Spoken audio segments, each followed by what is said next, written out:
The following video will concern reading laws, dismantling them, and turning them into something human readable, which by definition means that I'm not giving legal advice because the legal system is based on not making things readable.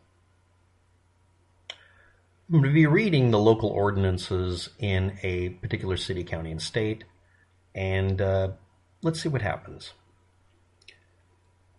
Hopewell Township Zoning Ordinances, Conditional Permitted Uses, Decisions by Governing Body, Microsoft Word file TMP6DC by Mr. or Mrs. Bowen, converted by Nevia version 5.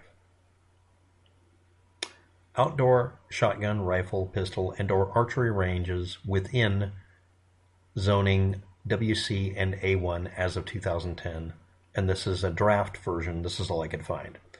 I'm sure there's a perfectly clearly written one that you can read online so that you don't have to go to the courthouse or whatever.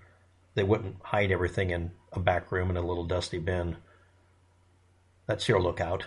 Oh well, destroy the planet. So anyway, let's move on. If you got that reference, put it below. All off-street parking and parking lots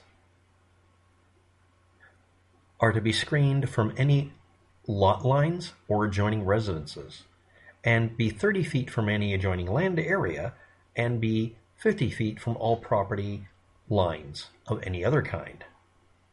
But they could be as close as 30 feet to adjacent land areas. So just make it 50 feet and be done with it. That's for the parking lot area. Where overnight facilities are provided, each guest will get a sleeping room with 3 bunks and a parking space as well for 3 people probably, plus 1 per employee shall be provided.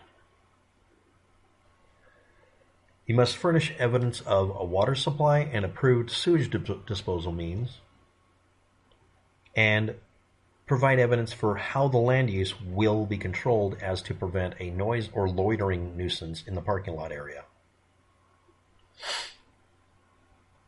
This is on every single page I could find mentioning shooting ranges. That's a conglomerate of it. And then we're going to get to the shooting ranges proper. But that includes gun clubs, places doing archery only, places that do it incidentally, like doing archery training at a Boy Scout club or something, where overnight facilities are provided.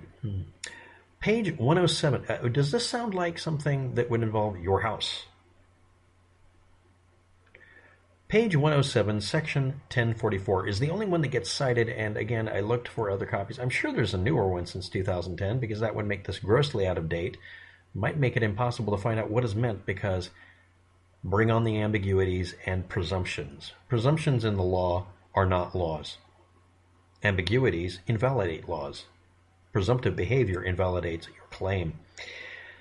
Minimum lot area for said gun range or shooting area. 10 acres.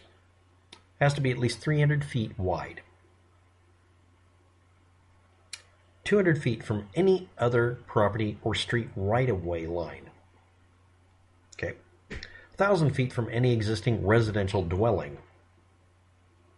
1,320 feet from any land within the R1 or VR zones. So make it 1,500 feet from everybody and everything. And every adjacent property, no matter how big it is, has to be predominantly undeveloped. The majority of its surface area cannot have been altered. It just has to be land. Please see also that this area we're talking about is a ring-shaped piece of property with a hole in the middle of it. It's a donut. This is a donut that's maybe a couple of miles across. These seem like really very large-scale requirements that would allow for, yes, I calculated, 2 shooting ranges in the entire frickin' thing. 2. Okay, let's continue. Shooting range area, keep out, signs. Every 100 feet around the range perimeter, minimum, there should be more of them, and that perimeter should employ a 6-foot tall, non-climbable fence to exclude people. There is no such thing as a non-climbable fence, so we've hit an ambiguity. The signs have to have 8-inch tall red letters on a white background. Well, at least that's precise. Challenge them to define what a 6-foot tall unclimbable fence is, as opposed to a 10-foot tall unclimbable fence. What about a 3-foot tall unclimbable fence? You technically don't have to climb it, you just step over it. That's a pretty little bit of pudding.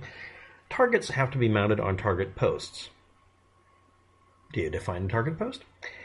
It can't be sitting on the ground. I understand that. They have to be, and 20 feet behind the furthest target post you have has to be a berm. It's usually called a backstop, but berm is acceptable. And it shall be at least 4 feet wide at 8 feet above the highest target.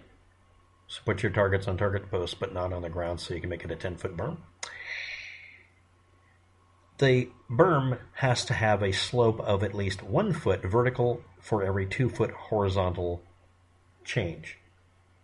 So if it's that tall, you can do the math if you make it nice and pyramid shaped. That's a math project. Do it down below in the description. And it has to extending, from this berm behind the furthest target. Let's say you put out one target. It has to be 4 foot wide at the top. It has to have these, From that backstop back to the firing line on both sides shall be an earthen side berm on each side, as described above. Which it's not described above. They don't describe it. We can presume that it's 8 feet tall because it doesn't have any targets. It would be 8 feet tall and have this rise over run slope. Okay, so that makes sense-ish. So if you put your target post with one target at a distance of, let's make it small and easy. Let's make it 21 feet for self-defense range and put it at exactly 4 feet above the ground. So you make a 12-foot tall berm that's 4 feet wide behind it, and then around it is 8-foot tall berms coming back. Okay. Let's continue.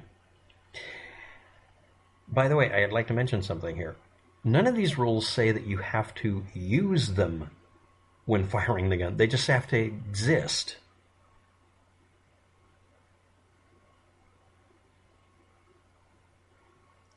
Yeah, they left out a bunch of stuff. Let's go on.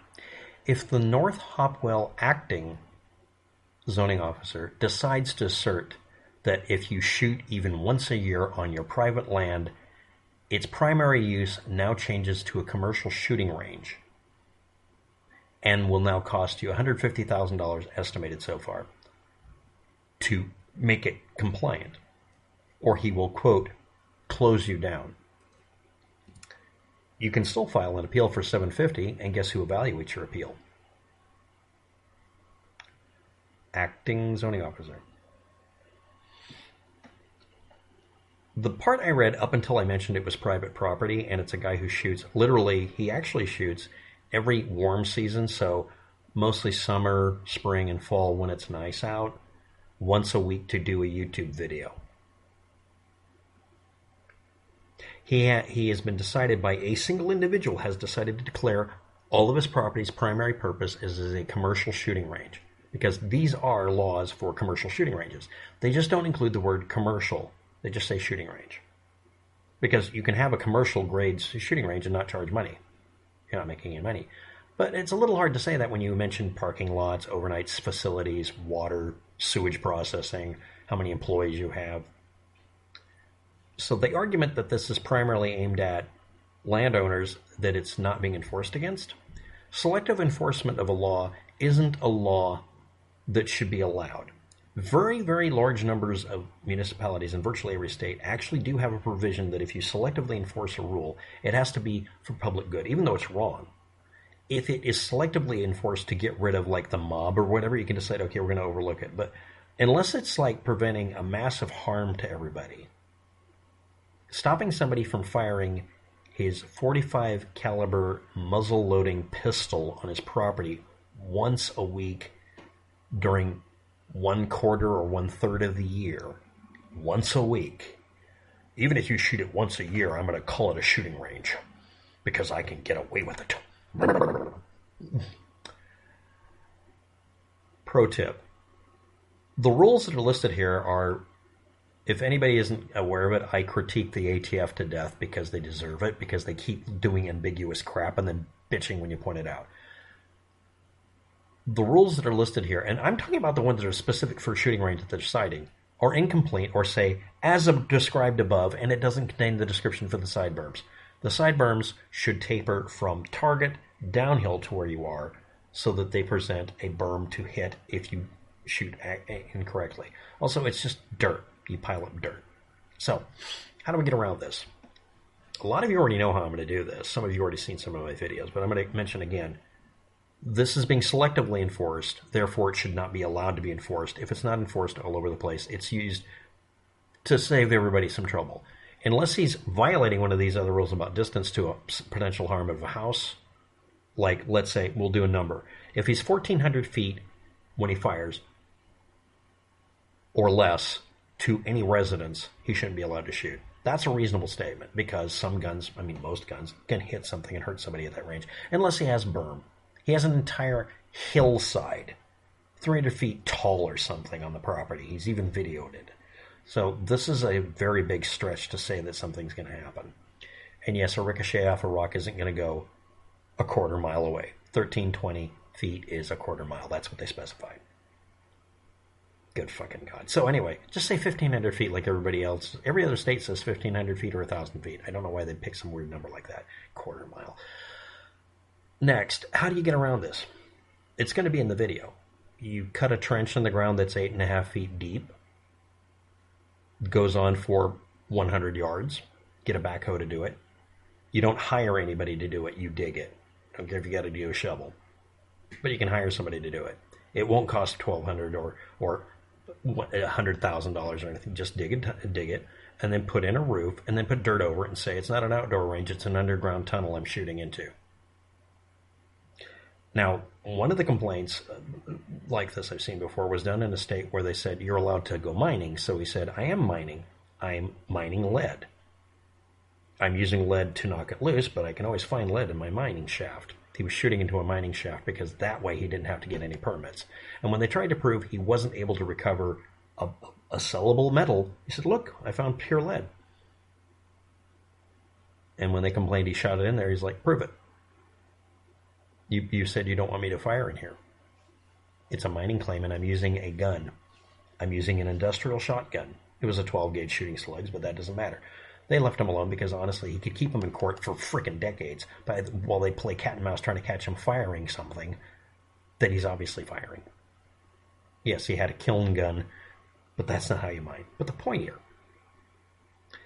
is if you do this as an underground tunnel, you can legally shoot on the property. And again, none of these rules say that the shooting has to actually happen there. Every bit of this says build a damn range and spend, actually it'd be $250,000 to do this probably in that area. But none of it says you actually have to do the shooting there. They don't say that you're restricted to shooting within the shooting range. There's so many ambiguities here. So many questions. No answers. And again, as described above when it's missing, and implying strongly this is a commercial law, it's not a law for ordinary users, and it being selectively enforced against him when his next-door neighbors are allowed to shoot anytime they want to. They're mad at him because he's using black powder weapons, aka Captain Ball revolvers and such. He doesn't legally have to register them or get permission or inform anybody. So they're upset, so they're using a law and abusing it. All he has to do is contact his neighbors and ask them, do you shoot your property, and get information from them. Next, if you have somebody who's in an official position say, I don't care if you do something once a year, I'm going to declare it a commercial process or whatever, you have to audio video record him saying that. If he didn't, he's screwed. But anyway, dig a trench, cover it up, and shoot in the trench. And don't tell anybody. Because nobody can hear it, nobody can see it.